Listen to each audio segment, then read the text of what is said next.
In the quaint town of Redwood Falls, nestled between whispering pines and fog-laden hills, stood an old Victorian house, recently converted into an Airbnb.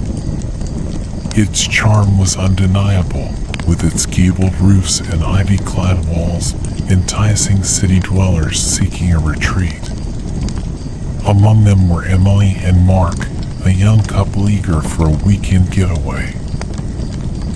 Upon arrival, the house greeted them with creaking floors and antique decor, a perfect blend of nostalgia and unease. The host, Mrs. Harrow, a kindly old lady with a warm smile, handed them the keys and left with an odd parting remark: "The house loves company." The first night was peaceful, but things took a turn on the second. Emily awoke to strange sounds, soft whispers, footsteps in the hallway, and the faint sound of a music box. Each time she nudged Mark awake, the sound ceased, leaving her to wonder if it was all in her head. On the third night, the disturbances grew bolder. Emily saw shadows flitting across the walls and heard hushed conversations in empty rooms. Mark, usually a skeptic, couldn't deny the chill he felt when a cold breeze swept through a room with closed windows. Determined to uncover the truth, they ventured into the attic. There, amidst dust-covered trinkets, they found an old diary belonging to a girl named Abigail, Mrs. Harrow's ancestor. The diary spoke of Abigail's tragic life in the house and her untimely demise, a story of heartache and betrayal. That night, the house's ambience shifted. The whispers grew urgent, the footsteps louder, and a figure appeared in the shadows. Abigail, with sorrowful eyes, whispered a plea for help. She was bound to the house, unable to move on due to her untold story of betrayal by her lover, who had poisoned her in that very house. Emily and Mark, driven by a mix of fear and compassion, decided to help. They located Abigail's lover's diary in the local library and found his confession, which detailed his guilt and regret. Armed with this, they confronted the restless spirit, offering her the truth she longed for. As Abigail's spirit read the confession, a light engulfed the room and her figure started to fade. She mouthed a thank you before disappearing, leaving the house in an overwhelming silence. The next morning, Emily and Mark left the house, but not before leaving a note in the guest book: "Beware the unseen guest, for she carries a story untold." As they drove away, they glanced back at the house. In the attic window, they thought they saw a faint figure waving goodbye, a figure that looked remarkably like Mrs. Harrow. Now the second story.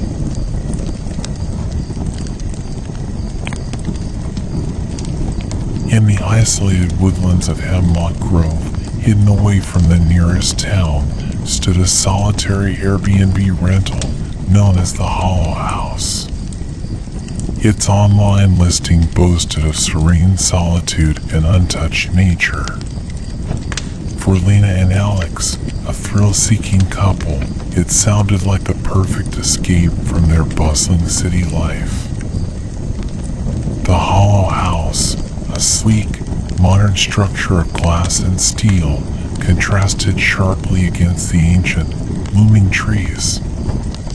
The host, a man named Mr. Grayson, was peculiar. His eyes darted nervously as he handed over the keys, and his voice trembled as he warned, "The woods are old, they have long memories." The first night was unsettling. Lena woke to the feeling of being watched. The vast windows, usually offering panoramic views of the forest, now felt like a vulnerability. She could almost see shapes moving in the darkness. On the second night, the couple was jarred awake by a piercing scream from the woods. The scream had a human-like quality, yet it was distorted, as if coming through an old radio.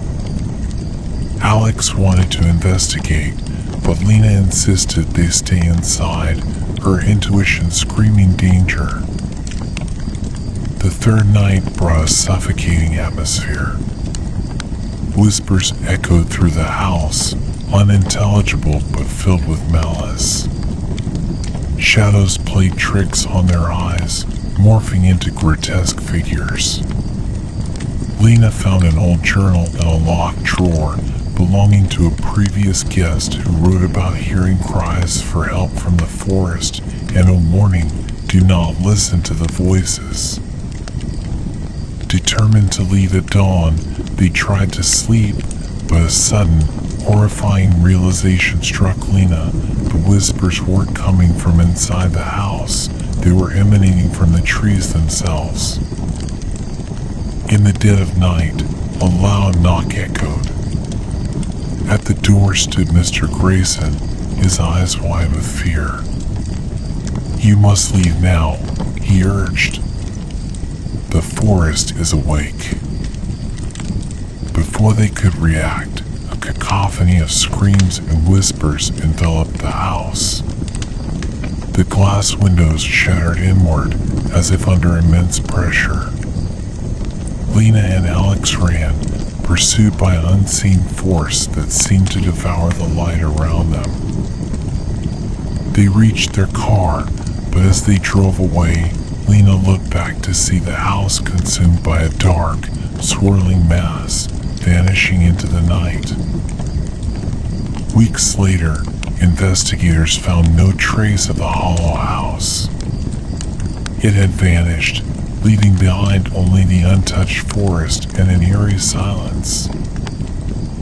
In the city, Lena and Alex tried to move on, but at night, they sometimes heard distant whispers, a chilling reminder that some places are better left undiscovered. Now the third story.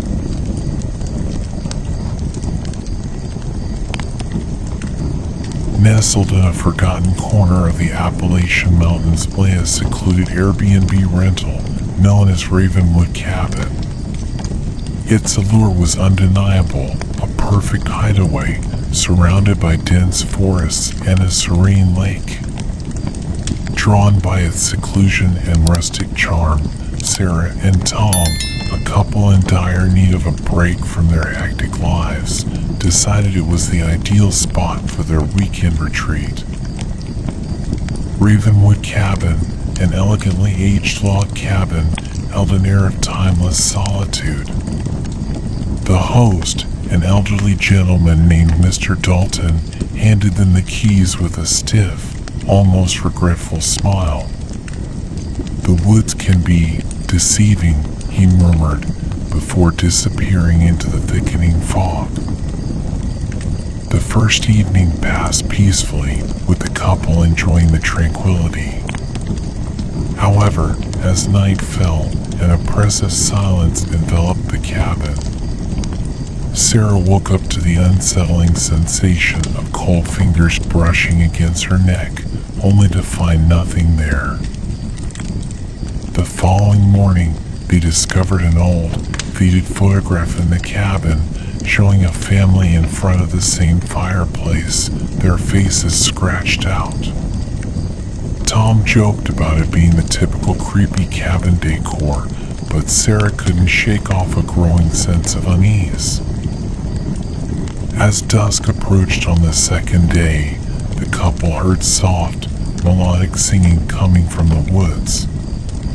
Intrigued, Tom ventured out, leaving Sarah alone. Time passed, and with Tom not returning, Sarah's worry morphed into panic.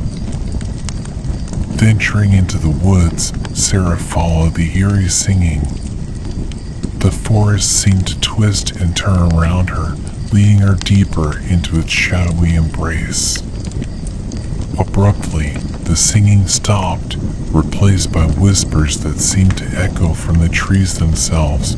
Never leave, never leave. In a clearing, she found Tom standing still, his eyes vacant, facing a decrepit, overgrown cabin, a twisted mirror image of Ravenwood. In its doorway stood a spectral figure, a woman, singing with a voice that pierced the soul.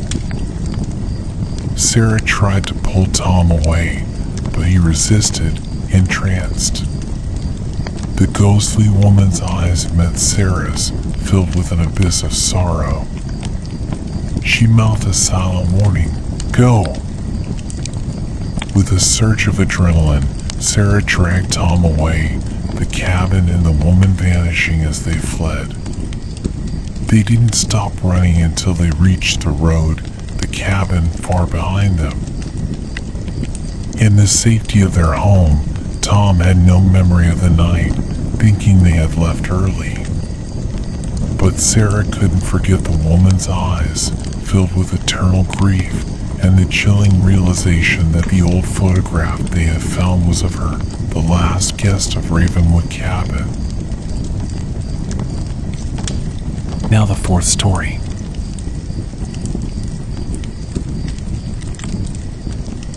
When the quaint Elderwood Lodge appeared on the Airbnb listing, Clara and Dean, a couple with a penchant for adventure, couldn't resist booking it for their weekend escape.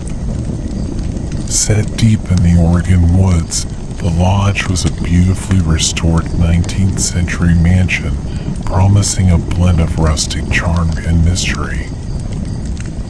Upon arrival, they were greeted by the caretaker, Mr. Wallace, a man whose smile didn't quite reach his eyes. He handed them the keys with a cryptic warning, "The lodge has a life of its own." The first night passed uneventfully until Clara discovered a hidden room behind a bookshelf. Inside, she found an assortment of strange artifacts and a diary belonging to Elizabeth, the original mistress of the house, dated back to 1892. The diary entries spoke of a forbidden love and a vengeful husband. That night, the lodge came alive with strange phenomena, objects moving on their own, cold drafts, and fleeting shadows in the corridors. Clara and Dean brushed it off as quirks of an old house, but Clara's curiosity about Elizabeth's diary grew. On the second night, Dean woke to find Clara missing. Frantic, he searched the house, only to find her in the hidden room, trance-like, reading the diary. But when he approached, Clara seemed different. Her voice, her mannerisms, they were not her own. She spoke as if she were Elizabeth, recounting a tale of a tragic affair, a husband's wrath, and a mysterious disappearance. Dean, realizing something supernatural was at play, tried to snap Clara out of her trance, but she resisted, claiming she must finish Elizabeth's story. The next morning, Clara returned to her senses with no memory of the night. Unease settled over them, and they decided to leave. But as they packed, Clara found a portrait in the attic, an exact likeness of her, labeled Elizabeth. Terrified, they rushed to leave, but the lodge had other plans. Doors locked by themselves, windows wouldn't open, and an impenetrable fog surrounded the house. Mr. Wallace appeared, revealing the truth. Elizabeth's spirit had been trapped in the lodge, her story unfinished, her life cut short by her husband's hand. Clara's resemblance to Elizabeth was no coincidence, it was fate. They realized the only way to escape was to resolve Elizabeth's story. Clara, channeling Elizabeth once more, led them to a secret chamber where Elizabeth's remains lay, hidden for over a century. With the discovery, the lodge trembled, and a spectral figure of Elizabeth appeared, smiling at Clara and Dean. As she faded away, the house released its hold, the fog lifted, and the doors unlocked. Clara and Dean left Elderwood Lodge, a story of love, betrayal, and redemption now complete. But even as they drove away, Clara couldn't shake the feeling that a part of her remained behind, forever entwined with Elizabeth's legacy.